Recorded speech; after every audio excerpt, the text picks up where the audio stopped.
इंसाफ चाहिए। ऐसे क्यों हुआ? क्यों गलती करता है सरकार? किसी का परिवार उजाड़ता है, क्यों परिवार उजाड़ता है? मेरे चार बच्चे, मेरे पढ़ाई लिखाई वाले, कोई कमाने वाला भी नहीं, किराए से रहती हूँ मैं।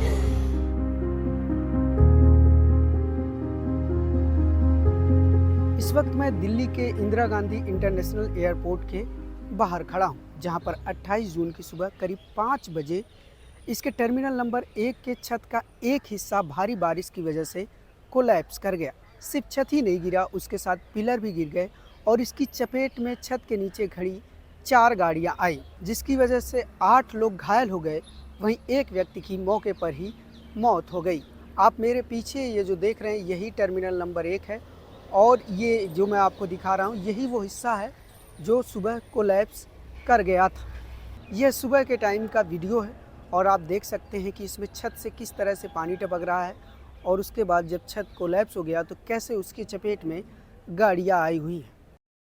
दिल्ली इंटरनेशनल एयरपोर्ट अथॉरिटी द्वारा जारी स्टेटमेंट के मुताबिक जो 8 लोग घायल हुए थे, उन्हें पहले इस टर्मिनल के अंदर मौजूद मेदांता हॉस्पिटल में प्राथमिक उपचार दिया गया, जिसके बाद उन्हें दिल्ली के अलग अलग अस्पतालों में रेफ़र कर दिया गया। स्टेटमेंट में यह भी कहा गया है कि जो 8 लोग घायल हुए हैं, उनको जो इंजरी है वह माइनर है। वहीं जिनकी मौत हुई है वह एक कैब ड्राइवर थे और बिहार के रहने वाले थे और दिल्ली में कैब चलाने का काम करते थे। मृतक कैब ड्राइवर का नाम रमेश कुमार था और वह दिल्ली के रोहिणी इलाके के रहने वाले थे। एयरपोर्ट पुलिस स्टेशन में दर्ज FIR के मुताबिक पुलिस को पता चला कि मलबे के नीचे एक गाड़ी भी दबी हुई है, जिसमें एक व्यक्ति घायल अवस्था में है। पुलिस ने वहां मौजूद लोगों की मदद से उन्हें बाहर निकाला और मेदांता हॉस्पिटल लेकर गई।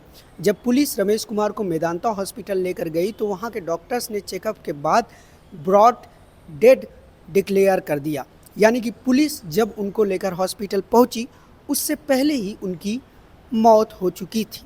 रमेश कुमार के परिवार का हाल जानने के लिए हम उनके रोहिणी स्थित घर पर गए तो पता चला कि वह यहाँ पर किराए के मकान में रहते थे। उनके 2 बेटा और 2 बेटियाँ हैं। उनकी पत्नी आशा ने हमें बताया कि अगले महीने उनकी बड़ी बेटी की शादी होने वाली थी, जिसके लिए रमेश कुमार ओवर टाइम करते थे। आशा ने हमें यह भी बताया कि रमेश कुमार उनके परिवार के इकलौते कमाने वाले थे और जब वह पुलिस स्टेशन पहुंची तो पुलिस ने उन्हें 2 घंटे देरी से यह सूचना दी कि रमेश कुमार की मौत हो चुकी है। उन्होंने पुलिस पर लापरवाही का आरोप लगाया और इंसाफ की मांग कर रही है। पुलिस यही कहते रहे अभी चल रहे हैं। हॉस्पिटल का नाम तक नहीं बताया कौन से हॉस्पिटल में। हमने कहा हमें बॉडी दे दो, जैसी भी है, चाहे अच्छी हो चाहे बुरी हो, हम जहाँ मर्जी ले जाएं, जहाँ मर्जी इलाज कराएं। इनने दिखाया तक नहीं है, मेरे को शकल तक नहीं दिखाई। आज शकल देखी है मैंने अपने आदमी की।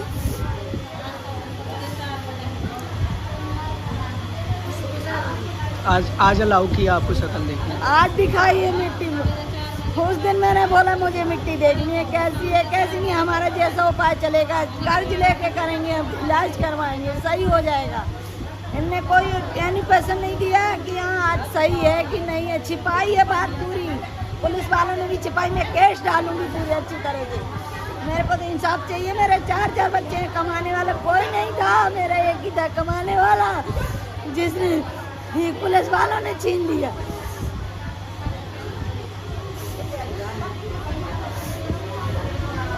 तो आपको अभी सरकार की तरफ से किसी ने आपसे बात की? कुछ नहीं बात हुई।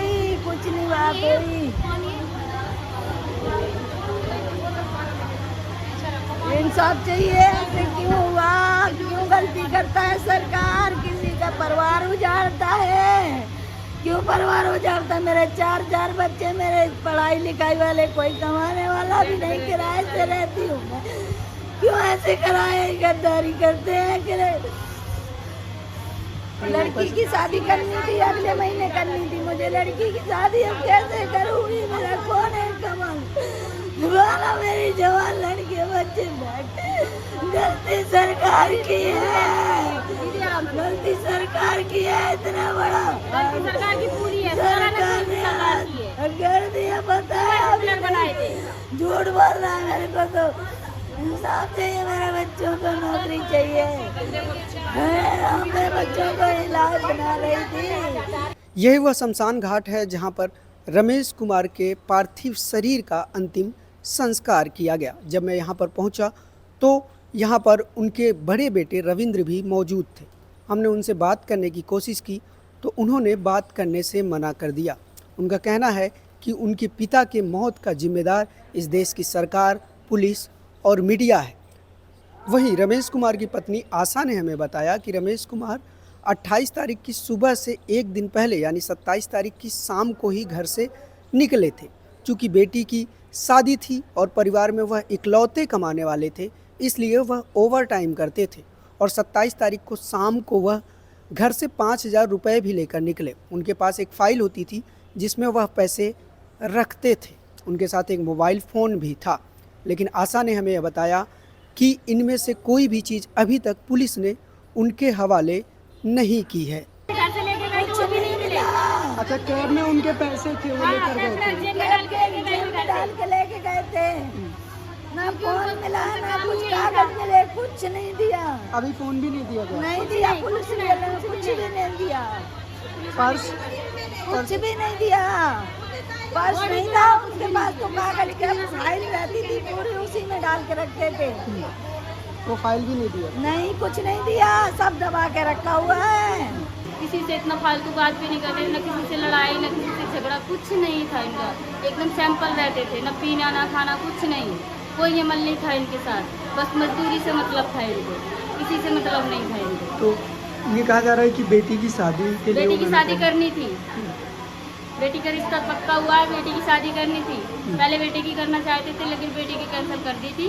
अभी रिश्ता नहीं हुआ था, हमें बेटी की शादी करनी है क्योंकि हमारे में छोटे कास्ट में बेटी की शादी करते हैं पहले। इस दुर्घटना में एक और कैब ड्राइवर संतोष कुमार यादव भी गंभीर रूप से जख्मी हो गए थे। उनके सर पर चोट आई थी, जिसके बाद उन्हें ट्रॉमा सेंटर में एडमिट किया गया था। उन्हें देखने के लिए civil aviation minister Ram Mohan Naidu भी अस्पताल पहुंचे थे। हमने संतोष कुमार यादव से बात की तो उन्होंने बताया कि वह जब छत गिर रही थी तब वह वहां से अपनी जान बचाने के लिए भागने लगे। उस भागने के दौरान एक बड़ा सा रॉड उनके सर पर लगा था, जिसके बाद वह गिर गए थे।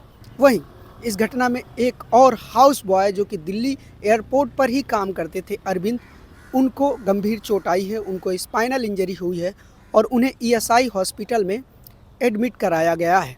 दिल्ली एयरपोर्ट अथॉरिटी ने अपने स्टेटमेंट में इस दुर्घटना के पीछे की वजहों को पता लगाने के लिए जांच की बात कही है। साथ ही उन्होंने यह भी कहा है कि प्राइमरी तौर पर भारी बारिश और हवा की वजह से यह दुर्घटना हुई है। इसी के साथ केंद्र सरकार ने मृतकों और घायलों के लिए कंपनसेशन की घोषणा भी की है। वहीं इस पूरे मामले को लेकर अब पॉलिटिक्स भी शुरू हो गई है। आप मेरे पीछे ये जो शमशान घाट देख रहे हैं, इसी में रमेश कुमार की चिता को आग दी गई है और वह आग अभी तक जल रही है। शाम के करीब 5 बज रहे हैं, आग अभी ठंडी नहीं हुई है, लेकिन दिल्ली में पॉलिटिक्स शुरू हो गई है।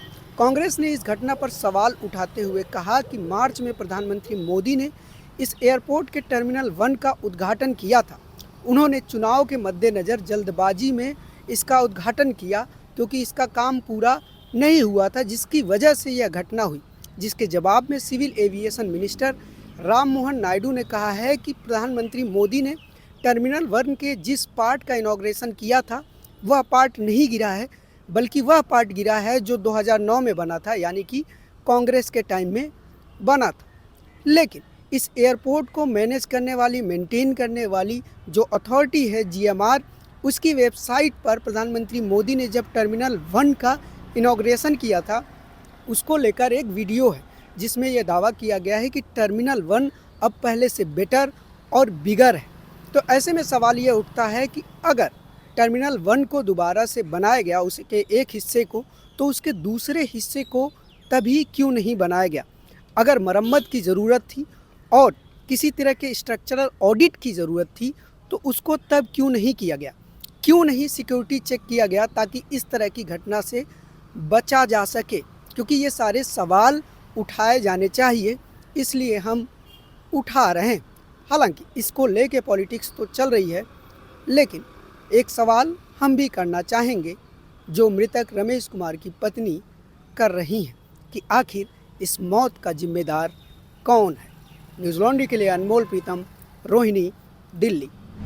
आपको उन मीडिया संस्थानों को समर्थन देना होगा जो सरकारी विज्ञापनों पर निर्भर नहीं है। न्यूज़ लॉन्ड्री ऐसा ही मीडिया प्लेटफॉर्म है।